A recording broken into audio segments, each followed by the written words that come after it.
جو ہے میم ہم جو ہم یہ زے زالے والی سے لکھتے ہیں یا ہے جو ہوتی ہے دو آنکھوں والی ہے میم ہم نہیں؟ زو ہم سمجھتے جو ہیں. ہم جو ہم ZOHIM لکھیں گے انگریزی جے میں. جے جے جی زوہم جی مولانا ایسے لکھیں گے ہم.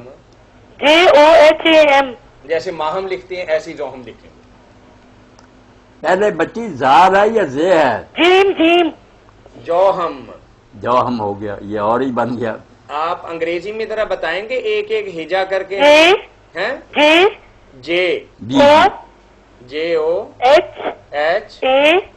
JOHM جوہم جی. جو ہم جو ہم زہرا ہیں؟ زہرا تو اس کی تو میننگ ہے لیکن پہلے لفظ نہیں، کے جو ہم تو کبھی ہم نے سنا ہی نہ، اس کا کوئی معنی ہم نے دیکھا. یہ اگر ہے حال مجھے تو دیکھیں بالکل نئی بات ہی آئی. جو ہم تو کوئی نہیں سنا. اللہ تعالیٰ اسی لیے گھروں کے اندر بیٹیاں زیادہ دیتے ہیں کہ لوگ نام بڑے انوکھے انوکھے رکھتے ہیں. بالکل ایسے انوکھے ناموں کی شامت آئی ہوئی نا کہ بالکل عجیب و غریب نام ان کے کوئی معنی نہ کچھ نہیں. رکھ لیتے ہیں ادھر ادھر سے سن کر کہ جی میں مل جائے بس کوئی نام بن گیا. اب کیا ہے جو ہم کچھ بھی نہیں. تو بعض لوگ تو مولانا نام کا ذائچہ نکلوا کے مطلب بچی کا تو پھر نام رکھتے ہیں. اب وہ تو بالکل دین کو چھوڑ گیا نا، ستارہ پرست ہیں، کافر ہیں، بالکل جادو اور سحر کو مانتے ہیں کہ کس وقت پیدا ہوا، کیا تھا، یہ تھا. دین بالکل چھوڑ دیا ہے لوگ. نام اللہ کے طرف نسبت کے رکھنے چاہیے. اتنے نام ہے اللہ کے. عبد لگا لیں، عطا لگا لیں، عطا الرحمان، عبد الرحمان. 99 نام ہے ان کے ساتھ عبد یا عطا. السلام یہ علیکم. لگاتے ہیں نام ہی پیارے پیارے. یا جتنے وعلیکم نبی اور السلام رسول ہیں ان کے ورحمۃ نام جو میں ہیں، نے صحابہ اور تابعین ہیں. کوئی نیک لوگوں کے نام رکھے. کاروبار بالکل ہی بند ہو گیا ہے. اچھا کوئی بات نہیں. فرمائیے کیا سوال تھا آپ کا؟ کاروبار کے سلسلے میں کہنا تھا میں نے. یہ کاروبار کے بارے میں تو بتا دیے. شاید کریڈٹ کارڈ کے حوالے سے آپ کا سوال تھا. کریڈٹ کارڈ نہیں فی الحال تو نہیں، ورک شاپ ہے میری. نہیں آپ نے سوال کیا کیا ہے ہمیں؟ کریڈٹ کارڈ نہیں آپ ہم سے پوچھنا کیا چاہتے ہیں؟ یہ جو کریڈٹ کارڈ دیتے ہیں یہ بینک میں دے رہی ہے، ہاں ہاں. کیا اس کا استعمال ٹھیک ہے یہ کرنا چاہیے یا کیا اس کا وہ جو سود وغیرہ جو ہوتا ہے وہ سود ہی ہے میرے بھائی، یہ نہیں کرنا چاہیے. بالکل نہیں. کریڈٹ کارڈ لینے چاہیے، اس دھندے میں نہیں پڑنا چاہیے. حرام ہے، ناجائز ہے. مولانا فرما رہے ہیں کہ خوشنما غلاف کے اندر چھپا ہوا سانپ ہے. سانپ ہے سانپ، یہ نہ لیں آپ. بالکل اس کے قریب نہ جائیں. ہاں ٹھیک ہے جی. تھینک یو جی. بہت شکریہ جی، بہت شکریہ. مولانا اگر کوئی بچہ نالائق ہو، نافرمان ہو اور گستاخ ہو اور والد عمدن اپنی زندگی کے اندر جائیداد تقسیم کرتے وقت اس کے حصے کو پامال کر سکتا ہے یا اس کو نظر انداز کر سکتا ہے؟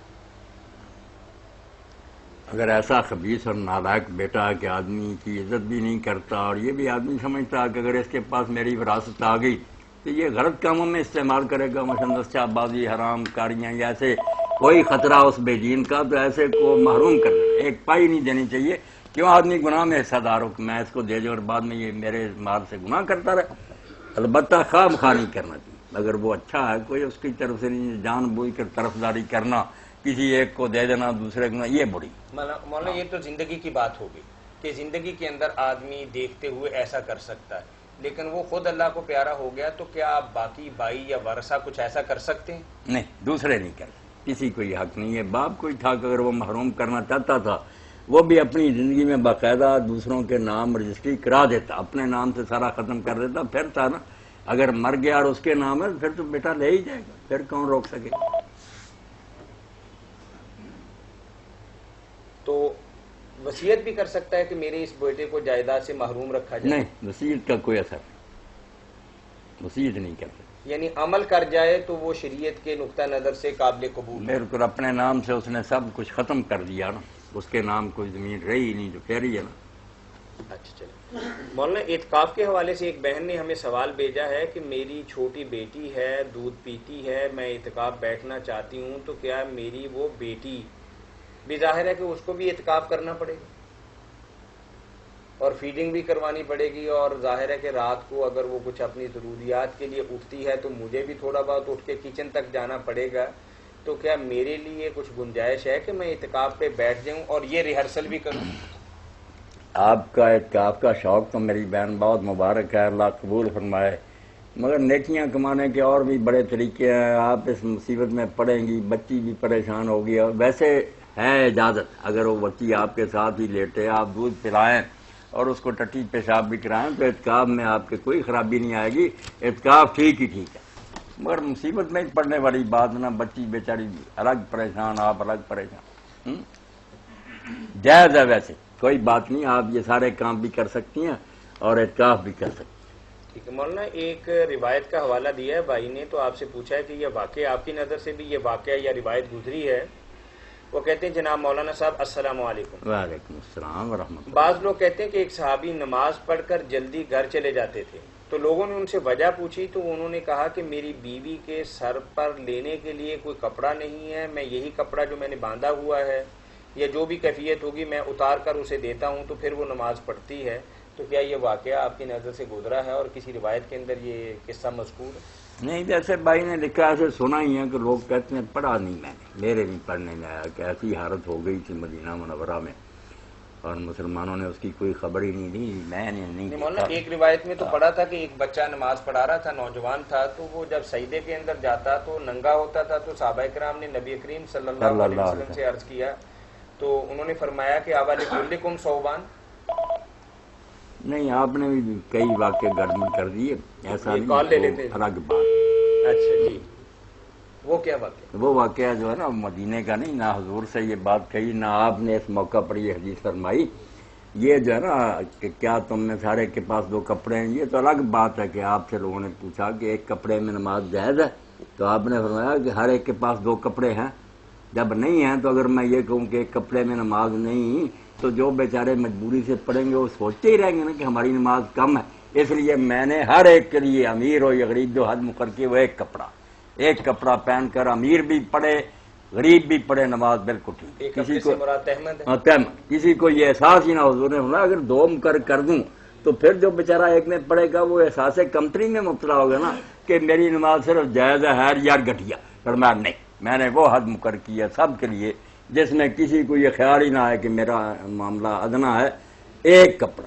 اس لیے حضرت جابر رضی اللہ تعالیٰ عنہ, حضرت ابو ہریرہ صحیح حدیث ہے, کہتے کپڑے نہیں تھے, کپڑے پڑے تھے پاس. صحیح بخاری میں سیاب و موضوعات المشرب, کپڑے تپائی پر پڑے تھے اور وہ ایک ہی چادر میں نماز پڑھ رہے تھے. تو بعد میں کسی نے کہا کہ آپ حضرت ایک ہی چادر میں نماز پڑھ حالانکہ کپڑے پڑھیں, تو فرمایا لے یرانی احمق مصرف, میں اسی لیے یہ کام جان بوجھ کر کر رہا ہوں کہ تیرے جیسے احمق اور دین سے بے خبر دیکھیں اور پتہ چلے کہ قیامت تک مسئلہ یہ ہے کہ مرد صرف ایک چادر میں نماز پڑھ سکتا ہے, ناف سے گھٹنوں تک ڈھکا ہونا.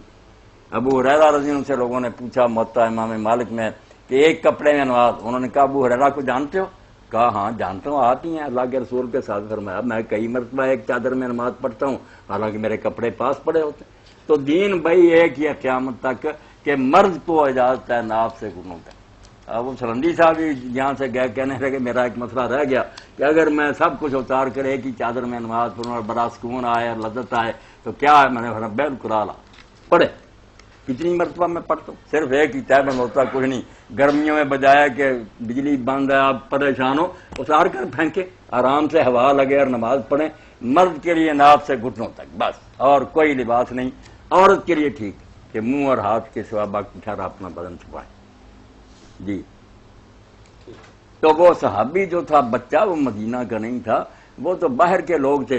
وہ کہتا ہے کہ لوگ جب جاتے تھے کافرے تو ہمارے ڈیرے پر رکتے تھے, تو میرے والد پوچھتے تھے کہ وہ مکہ میں جو اللہ کا نبی, مدینہ میں جو اس نے اعلان کیا کوئی سناؤ بات, تو وہ سناتے اور جو صورتیں نہیں سن کر آتے وہ بھی سناتے.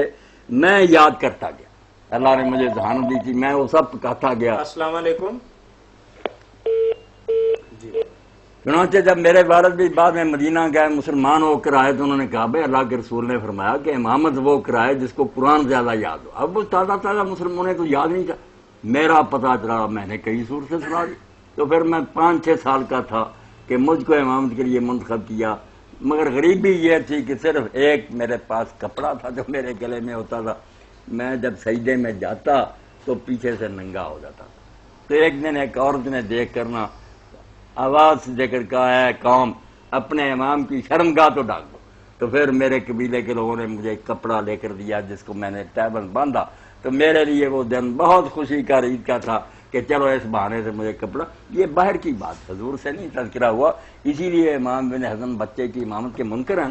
ان کے سامنے جب لوگوں نے حوالہ دیا انہوں نے کہا آتا حضور کو علم ہوا، آپ کو تو پتہ بھی نہیں کہ امامت کرائی. اہل حدیث وغیرہ تو کہتے ہیں جائز ہے، مگر امام ابن حزم ظاہری کہتا کوئی نہیں یہ حوالہ بن سکتا، بالغ امامت کرا سکتا. وہ کہتا حضور کو اطلاع ہی نہیں، کسی جگہ ذکر نہیں کہ لوگوں نے یہ بات بتائی یا آپ نے اس بارے میں کچھ حکم دیا. یہ رد کیا انہوں نے کہ بچے نے پڑھائی کہیں آتا کہ حضور کو یہ خبر دی گئی ہے. ہاں مسئلے کئی ہیں آگے سے آگے، درمیان میں آ جاتی بات. تو وہ باہر کا تھا، مدینہ کا نہیں. السلام علیکم. جی السلام علیکم. تو مولانا ہم بات کر رہے تھے کہ اس وقت چلو عام نمازیں تو نہ صحیح، لیکن نماز تراویح کے ائمہ اکرام کی اگر کوانٹٹی دیکھی جائے تو اس میں زیادہ کوالٹی جو ہے وہ نوعمروں کی ہے اور نابالغوں کی ہے. ہاں مناسب ہی بات ہے نا کہ بالغ جو ہے نا نابالغ کے پیچھے نماز، مطلب بچہ قرآن حفظ کر لیتا ہے تو کم از کم اس کو یہ سمجھتے ہیں کہ چلو فرضوں کی نماز نہ صحیح تو کم از کم تراویح کا امام اسے بنایا جائے. ہاں کہنے کو تو میں نے کہا نا کچھ لوگ کہتے ہیں فرضوں کی بھی امامت کرا سکتا، کچھ کہتے ہیں صرف تراویح کی کرا سکتا. باتیں یہ بے ثبوت ہی ہیں نا، بالغوں کو کرانی چاہیے. اگر اور کچھ نہیں ہوتا کل حوالہ ہی دہراتے جائیں بالغ. مفتی صاحب سے سوال کرنا تھا ایک. جی کیجئے بھائی، سن رہے ہیں آپ کی بات. ایسا بتائیے کہ یہ جب ایام عورت کو آتے ہیں تو اس کے لیے داغ 7 دن ہے پیریڈ یا 10 دن کا ہے؟ یا بیماری کی شکل میں وہ کتنے دن تک وہ کر سکتی ہے؟ روزہ رکھنے میں کتنے دن اس کو؟ مطلب آپ کا سوال یہ ہے کہ عورت کے شرعی اعتبار سے پیریڈ کے کم از کم یا زیادہ سے زیادہ دن کتنے ہیں؟ اور جب یہ طے ہو جائیں گے تو پھر باقی دن جو ہیں وہ بیماری میں کنسیڈر ہوں گے؟ جی باقی دن بیماری میں. جی ٹھیک ہے. اس بارے میں میرے بھائی کوئی دین میں حد نہیں آئی. کچھ لوگ کہتے ہیں کمزور روایتوں کے بنا پر کہ 10 دن ہیں، کچھ زیادہ کہتے ہیں. کچھ نہیں، اللہ کے رسول سے ثابت، عورتیں خود ہی جانتی. دیکھنا جو ہے وہ یہ ہے کہ اگر اس عورت کی کوئی عادت تھی پہلے 5 دن 6 دن 3 دن کسی اتنے آتے تھے جب وہ تندرست تھی، اتنے دن وہ حیض کے شمار کرے اور باقی دن پاک سمجھے. وہ روزے رکھ سکتی ہے؟ بالکل رکھ سکتی ہے. اگر وہ 4 دن پہلے ایسی ہوتی تھی نا، 4 دن گن لے کہ یہ حیض کے ہیں، جب 4 دن ختم ہو غسل کر کے نماز بھی شروع کرے، روزہ بھی شروع کرے. جتنی اس کی عادت تھی اس کو لے. اگر عادت نہیں یاد تو پھر رنگ کو بھی معیار حضور نے قرار دیا کہ گاڑھا اور بدبو سیاہ اور بدبودار جو خون ہوگا وہ حیض کا، جو صرف زرد وغیرہ ہوگا وہ نہیں حیض کا. کئی چیزیں بتائی ہیں. اور اگر بالکل ہی نہ پتا ہو تو پھر قبیلے کی عورتوں کے بارے میں دیکھا جاتا ہے کہ اس کی بہنیں وغیرہ جو ان کا عام طور پر کیا حال ہے، اس کو معیار بنا لیا جاتا ہے. یہ 10 وغیرہ کی حدیثیں جو نا بالکل کمزور ہے، کوئی حد نہیں آئی. بس عورت رنگ سے یا اپنی عادت سے یا قبیلے کی عورتوں کی عادت سے فیصلہ کرے. بڑی مہربانی. جی بہت السلام علیکم. وعلیکم السلام ورحمۃ اللہ. یہ اسلامی نظام کی اچھا مولانا ہمارے ایک بھائی یہاں تشریف فرما ہیں، ان کا ایک سوال ہے کہ میاں بیوی کے درمیان کسی معمولی بات پہ جھگڑا ہو گیا، برادری والوں کو بلوایا کہ صلح صفائی کروا دیں، اور برادری والوں کی آنے کی وجہ سے کام اور زیادہ بگڑ گیا تو لڑکے نے غصے میں آ کر 3 دفعہ طلاق کا لفظ استعمال کر دیا ایک ہی مجلس کے اندر. لڑکی کی ایک بچی بھی ہے اور وہ 7 ماہ کی بی بی امید سے بھی ہے. اب 3 طلاقیں ایک مجلس کے اندر دے دیں. ایک بچی بس ایک ہی طلاق ہوئی ہے، اور چونکہ بچی امید سے اس لیے عدت جو ہے نا بچہ پیدا ہونے تک. اگر ابھی بچہ پیدا ہو گیا ختم ہے عدت. اگر 8-9 ماہ کے بعد پیدا ہو، جس کے پیٹ میں بچہ ہو اس کی مہینوں سے یا حیض سے نہیں، وَأُولَاتُ الْأَحْمَالِ أَجَلُهُنَّ، حمل والیوں کی عدت ہے بچہ پیدا ہونے تک. السلام علیکم. اس لیے اگر بچہ نہیں پیدا ہوا جلدی صلح کر لیں. بچہ پیدا ہو گیا تو دوبارہ نکاح کرنا پڑے گا ان دونوں کا. پھر نہیں، اب اگر وہ صلح کرتے ہیں تو تجدید نکاح کی تو ضرورت نہیں، کوئی ضرورت نہیں. اگر حمل وضع حمل سے پہلے ہاں وضع حمل سے پہلے صلح کر رہے ہیں تو خیر ہی خیر. ٹھیک ہے. جی السلام علیکم. السلام علیکم. جی وعلیکم السلام ورحمۃ یہ اللہ. مولانا صاحب سے یہ پوچھنا ہے کہ ہاف بازو ٹی شرٹ پہن کے نماز جائز ہے، بندہ پڑھ سکتا ہے؟ جی آدھے بازو والی قمیض پہن کے یا شرٹ پہن کے بھائی کہتے ہیں کہ میں نماز پڑھتا ہوں، تو کیا میری نماز ہو جاتی؟ بالکل ٹھیک. آدھے بازو والی ہو یا بنیان ہو کوئی بات نہیں. ہاں اگر پورے بازو والی اور آپ نے اس کو اس طرح الٹ کیا تشمیل القمہ، یہ نہیں ٹھیک. کپڑا جتنا بنا ہوا نا سارا کھلا ہونا چاہیے. پھر کوئی بات نہیں. اگر بنا ہی ہے نا آدھا ہے آپ کا وہ تو جائز ہے، کوئی بات نہیں. مرد کے لیے ناف سے گھٹنوں تک جو ہے نا یہ چھپانا فرض ہے.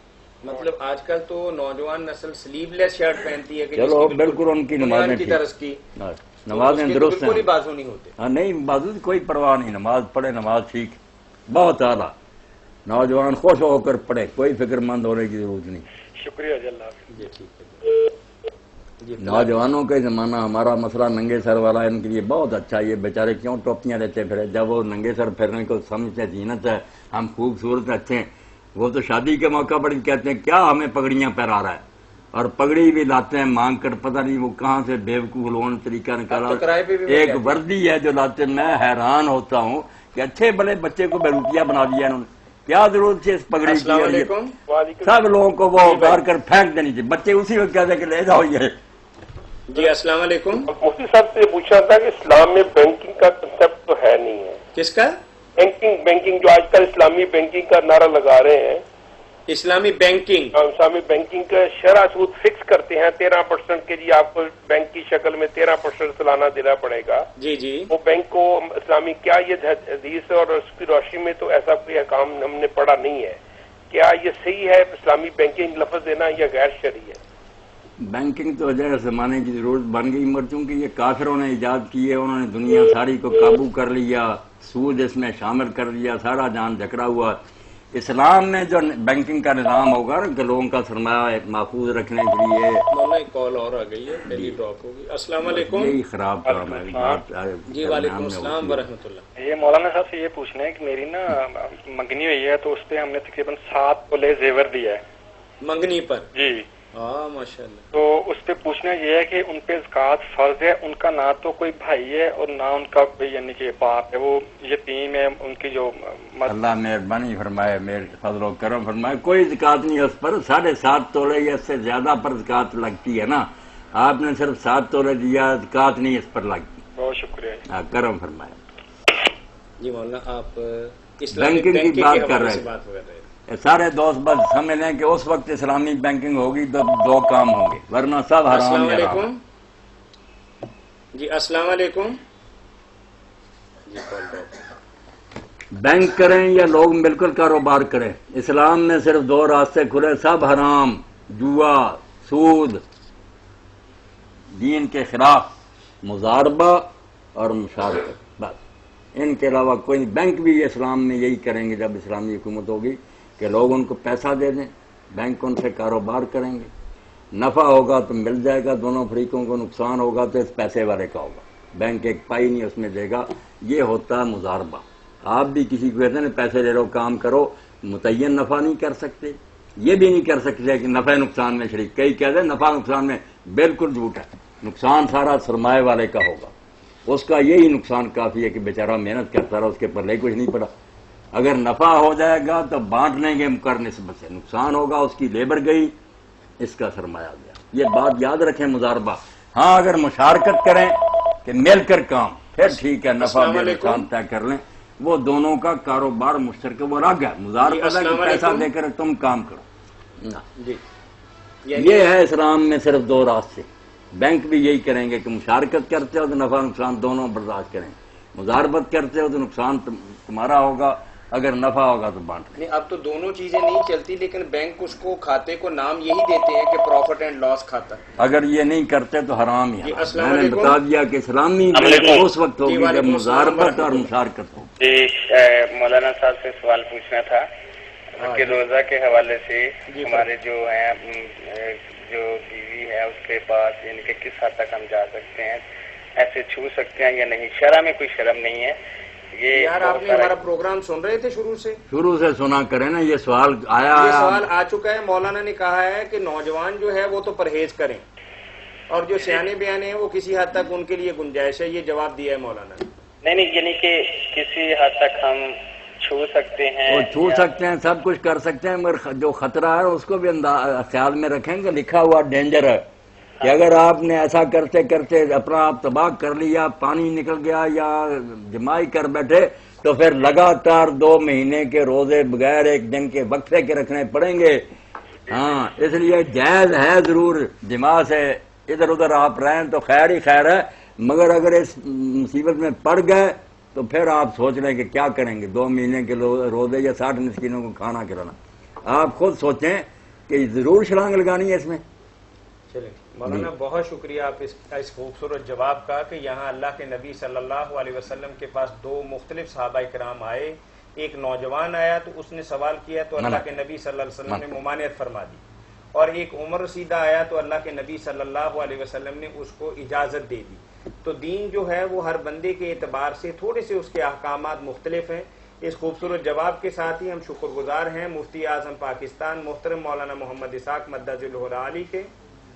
فتاوی آن لائن اسلامی تعلیمات کا یہ پروگرام مرکز الحرمین الاسلامی ستیانہ روڈ فیصل آباد پاکستان سے گلیکسی کیبل نیٹ ورک کے تعاون سے براہ راست آپ کی خدمت میں پیش کیا جا رہا تھا، اور ریکارڈڈ پروگرام مختلف کیبل نیٹ ورک کے ذریعے آپ کو دکھایا جاتا ہے. دینی مسائل کے حل کے لیے ہمیں کال کیجئے. کال کرنے کے لیے ہمارا ٹول فری نمبر ہے 080011777. اس کے ساتھ ہی پروگرام کے میزبان میاں طاہر کو کل تک کے لیے اجازت دیجیے. چلتے چلتے ہمارا ٹول فری نمبر دوبارہ نوٹ کر لیں 08000